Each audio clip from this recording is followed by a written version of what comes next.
Okay, I'm doing a Henry David Thoreau experiment. And in a way, what Henry David Thoreau in the book Walden sort of explained was that when you're part of nature, we are part of nature, we are human, we're an animal in a way that we are should be in harmony with nature. And I'm going to tell you one of his. I've been studying Henry David Thoreau. He lived. I mean, he wrote or lived on Walden Pond right around 1845. So it's a long time ago. But he wrote this. He had this speech that has been put into a. You can get it on. You can get all his books for free because of the copyrights are out on Gettysburg. No, Gutenberg org, the free book area. But I'm going to read a quote. It comes from the speech he gave, but is also a essay, really, called Walking.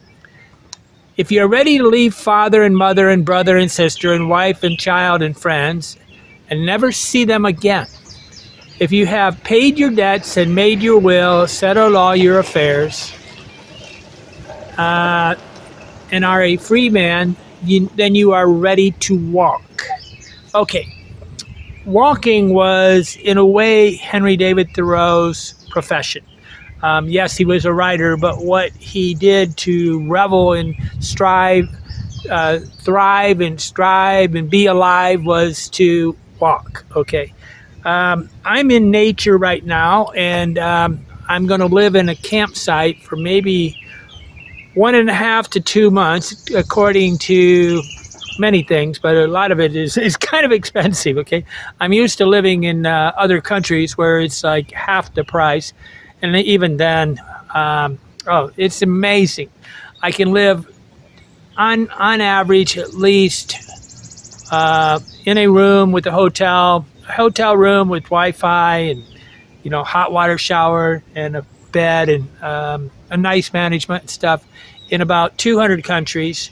I can live on about $300 a month, which is about 1/5 of what it costs to live in the United States. Okay, even at the cheapest, though, really you'd have to say that the cheapest, the easiest amount that you could pay for a room would be $50 a night. So 50 times 3 is what, $1,500 a month. Okay, that is something you can probably easily do inside the United States. I'm paying about $590 for 1 month of camping. Okay, so nature. To get in touch with nature is kind of interesting. It's very noisy in the morning. The birds are very, very loud in the morning. And even though I'm in a very beautiful park and whatever, there's still noises. Like that was an airplane just went over. There's a lot of mowers and weed eaters and things like that. And we have a train, okay? So, but what's really good is my feet are touching the ground, okay? And this, I truly believe, is one of the most healthy things you can do. It's called earthing.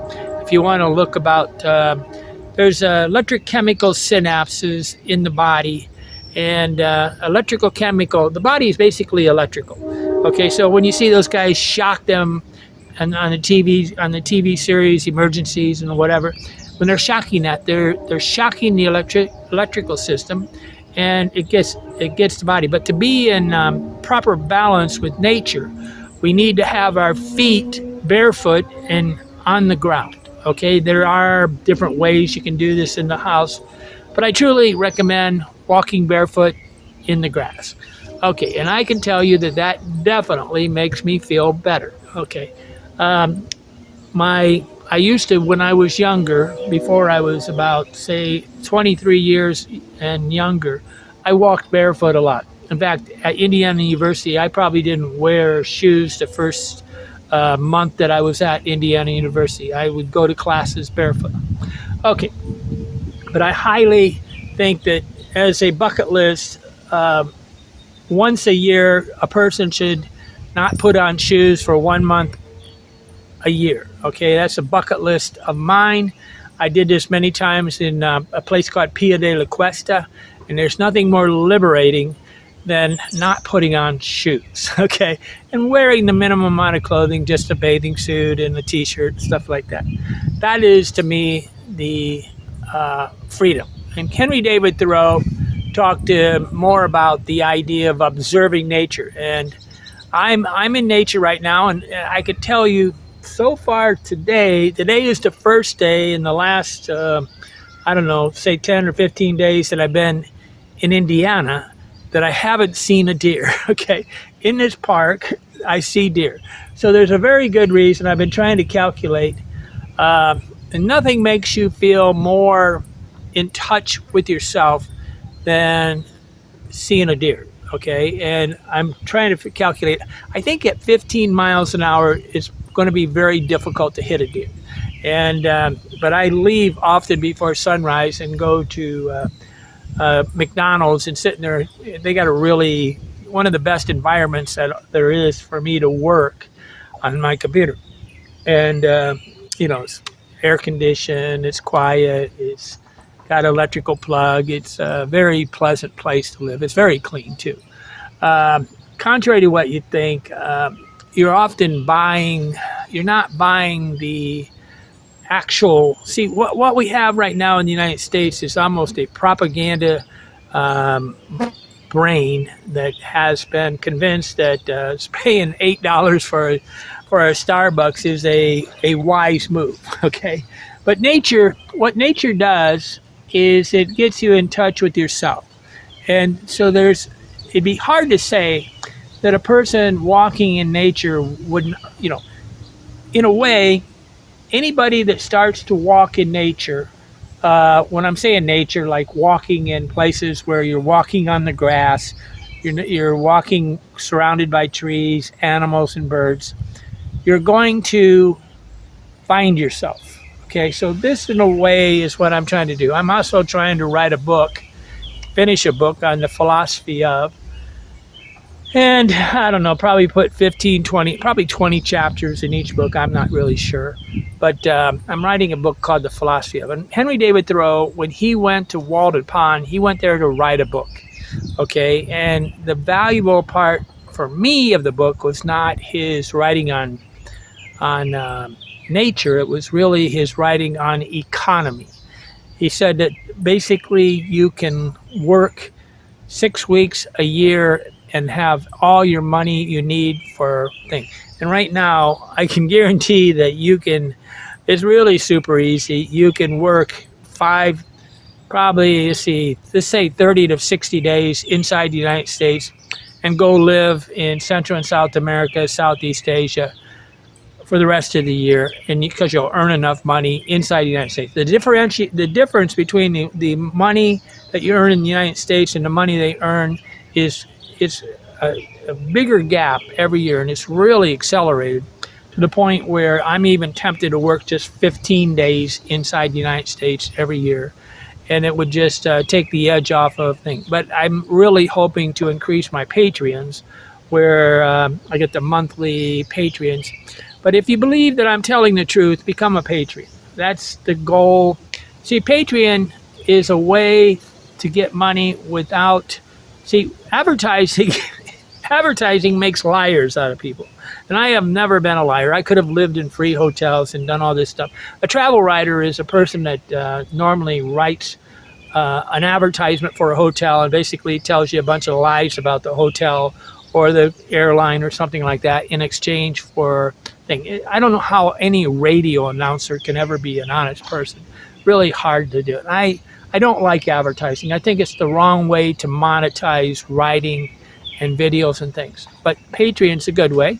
It's a supporter. But if you believe in the truth, then I become a Patreon of mine, and it allows you to have more access to me.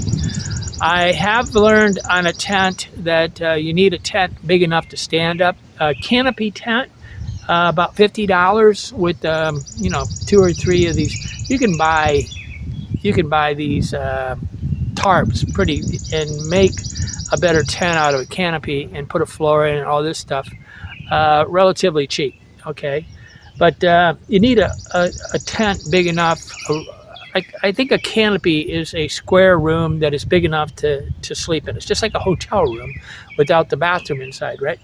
Okay, I'm Andy Lee Graham, and I'm in search of myself, and I think we all should be in search of ourselves. Okay, because if you find yourself, then you find happiness. I'm also coming to nature to try to walk more.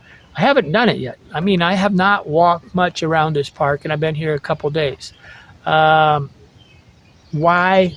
I'm not a big walker. Okay, although Henry David Thoreau, that's not true. My fascination is with inventions and gadgets and whatever. It's not actually nature. Although I do enjoy nature, I really like walking around in the cities. Like really, what I should probably do is go for my morning walk in the center of this city. And it's quite a big city, and it's very thing because I enjoy seeing how the culture of people. I'm a cultural traveler, okay, but I'm also a very much a nature traveler, and the fact that I go walking all the time, and I'm normally in climates where I'm outside my room. I very seldom have air conditioning or heating. I for the last 26 years, I've barely had any forced air heating or radiator heating or air conditioning. I think these are some of the most. A lot of people want to be or eat organic and think that's natural. What the worst thing you can possibly do, in my opinion, is breathe conditioned air. Okay, it's the opposite of the thing. The bigger the city, the bigger the pollution, the bigger you're breathing carbon monoxide. I think in the future, though, they're already doing it in California. They're coming up with these forever chemicals. The chemicals that are in the air, the chemicals that are in the plastic, and the chemicals that are in the city is 10 times more than here. So, I mean, it dilutes as you leave the city. I think eventually people will start understanding, having some common sense, that living in a city is very bad for your health. There's a thing called the behavioral sink, and it's when you put in mass density, humans start to become crazy. I'm serious. The denser the population, the crazier they come. That's when they start having all these different genders and things. It's because of population density. And, well, of course, the breakdown of the nuclear family. And we got children of hippies, right? The 1960 hippies have children and grandchildren. Okay, join with me as I spend the next, 45 days at least living here. If I get more money or somehow I get a big bump, I might pay for another month. It's $590 per month. I need to finish this book, so I should be like Henry David Thoreau. He spent 2 years, 2 months, and 2 days on Walden Pond, and I ought to spend 2 months and 2 days. Okay. I'm Andy Lee Graham. I'm here, and you're not. Why not? Become a Patreon. That allows you to talk with me on Sunday nights at 8 o'clock. I'm getting better at organizing this. It's very difficult to be very steady on this thing. But I appreciate your time, and I appreciate your love and your caring about me. And I'm a grateful person. I'm grateful to have the life I have. I'm Andy Lee Graham.